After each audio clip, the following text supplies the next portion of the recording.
دور سے دیکھنے پر یہ سمندر میں کھڑی کوئی بیٹل شپ لگتی ہے، پر اصل میں یہ ایک چھوٹی سی سٹی ہے جو آج پوری طرح سے کھنڈر ہو چکی ہے۔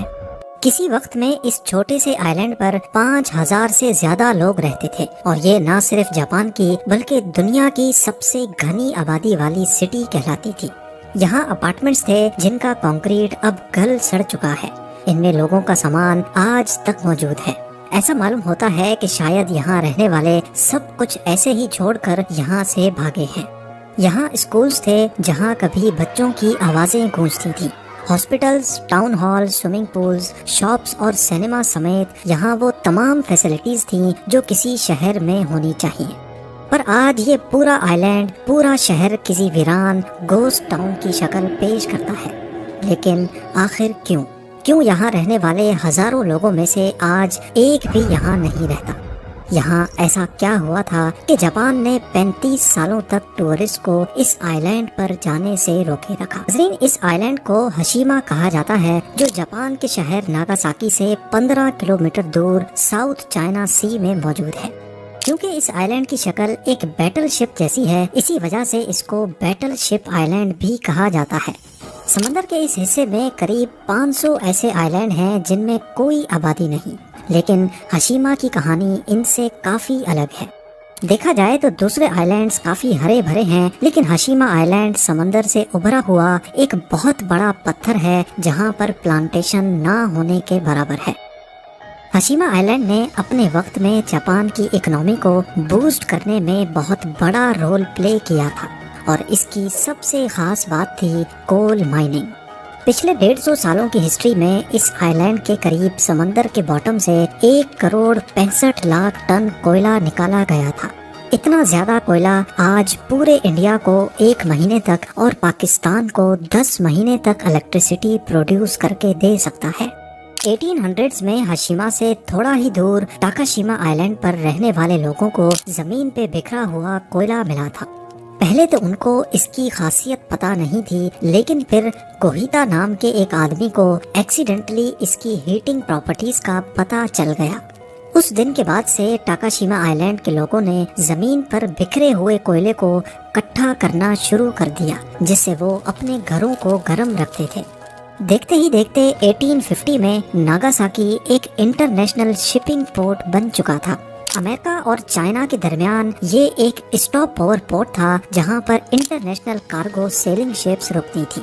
ویسٹرن کنٹریز یعنی گریٹ برٹن اور USA اپنی سیلنگ شپس کو اسٹیم انجن سے ریپلیس کر رہے تھے، جن کو چلانے کے لیے ایک ہی چیز کی ضرورت تھی، اور وہ تھا کوئلہ۔ جب وہ شپس ناگاساکی پورٹ پر آ کر رکتی تھیں تو ان کو ری فیولنگ کے لیے کوئلے کی ضرورت پڑتی تھی، اور یہ کوئلہ ناگاساکی سے تھوڑا ہی دور ٹاکاشیما آئی لینڈ پر بکھرا ہوا تھا۔ جب کوئلے کی ڈیمانڈ بڑھتی گئی تو اب آئی لینڈ کے لوگ اس کو بیچنے کے لیے زمین سے نکالنے لگے۔ دیکھتے ہی دیکھتے ٹاکاشیما کے سرفیس پر سے کوئلہ ختم ہو گیا۔ تبھی انہوں نے آس پاس کے آئی لینڈز کا رخ کیا، جس میں ہشیما واحد ایسا آئی لینڈ تھا جس میں کافی زیادہ کوئلہ تھا۔ اس وقت کوئلے کو نکالنے کے لیے اولڈ اسکول طریقے استعمال کیے جاتے تھے، جس میں زیادہ تر ہاتھوں کا استعمال ہوتا تھا۔ اب بڑھتی ہوئی کول ڈیمانڈز کو پورا کرنے کے لیے ہاتھوں کا استعمال ناکافی تھا، اسی لیے 19th سینچری میں مٹسوبشی نے ہشیما آئی لینڈ خرید لیا۔ اس وقت مٹسوبشی ایک شپنگ کمپنی تھی جس نے ہشیما آئی لینڈ پر پراپر کول مائننگ اسٹارٹ کرنے کا فیصلہ کیا۔ مٹسوبشی نے یہاں ورکرز کے لیے گھر بنائے اور پورے آئی لینڈ کو سمندری لہروں سے بچانے کے لیے ایک سی وال بھی بنائی۔ یہی وجہ ہے کہ آج یہ آئی لینڈ ایک شپ کی شکل جیسا دکھتا ہے۔ 1916 میں یہاں 3000 ورکرز رہتے تھے جو سال میں 150 ٹن کوئلہ زمین سے نکالتے تھے۔